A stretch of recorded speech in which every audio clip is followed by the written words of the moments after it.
Hi, my name is J.L. Reed, and I'm playing Brutus in Julius Caesar. Hey, I'm Kenneth Wigley, and I'm playing Cassius in Julius Caesar.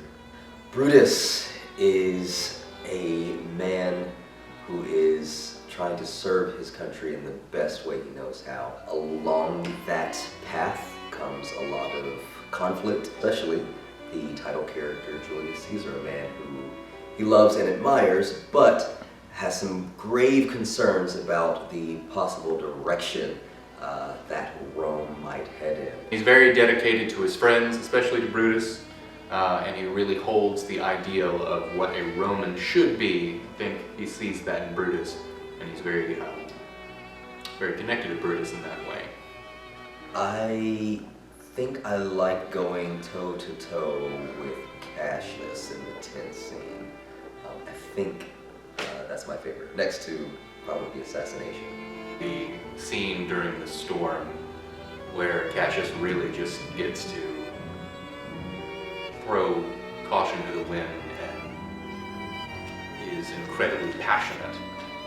It's a dense play. The text is very readable, but when you try and put it all together and get it up on stage and give it life, really, you see the brilliance of it, and you also see the challenge of it. Aside from the lines, I think making the text clear in a way that those who are new to it can understand it clearly, can have a sense of what the story is about. It is the story of a tragic hero making tragic and difficult choices and living with the consequences of that. It's hilarious. But it's interesting because this one was written between Henry V and Hamlet. So it's really Shakespeare transitioning from history plays into tragedies, and this is kind of a mix between the two. It's a historical setting, these are historical figures. The bulk of this really did happen, but at the same time there are some elements that are added in. Shakespeare takes an opinion of who these people are. Julius Caesar is the bad guy. No, I think that's what's so wonderful about this play. Certainly the audience will get to make those decisions for themselves, but the characters are all doing what they think is right. Cassius is certainly a flawed person, but he is dedicated to his friends, he's dedicated to his cause, and he has a personal set of ethics that he holds to. I think there's always a fear of leadership having too much power. Democracy is an ongoing thing. You can't just leave it be and hope that it sticks around. You have to keep fighting for it. It's that ambiguity that Shakespeare puts into the play that it really can fit into all of these different time periods, including ones that came 400 years after his death.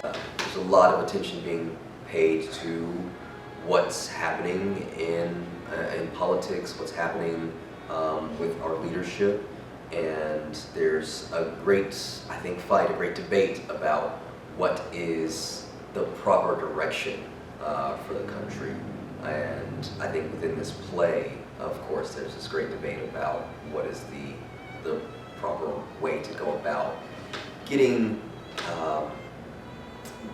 the kind of country you want to see for yourself. Starts off real slow. Lots of moving parts. We check in with each other even when we're doing the fight on stage. We always keep eye contact. We always anticipate our next move and are always very aware of everyone that's around us, especially in those big group fight scenes. Flight call before every show, at least an hour before curtain. We review the moves on the stage so that it's staying in our bodies, staying nice and fresh for us. It shouldn't be. No. The hope is it is not, ever. No, we use a variety of different stage bloods, from very watery to very goopy, and a couple of different effects to get those injuries and terrible bloodstains all over her costume. This play gets a bad rap. It's one of the book report plays. Like, we all read it, we all study it, and it's easy to kind of forget like how good of a play it is, and how rich it is, and how much life it has to it. My hope would be before, when the audience comes here, before getting to kind of what the takeaway is that they come in with their guards down. They're just ready to have a new experience regardless of how many times they may have seen a production before. Then at the end of it, to see what relevance it holds for today. Hopefully they can make some types of connections to today's world, today's experiences from this play.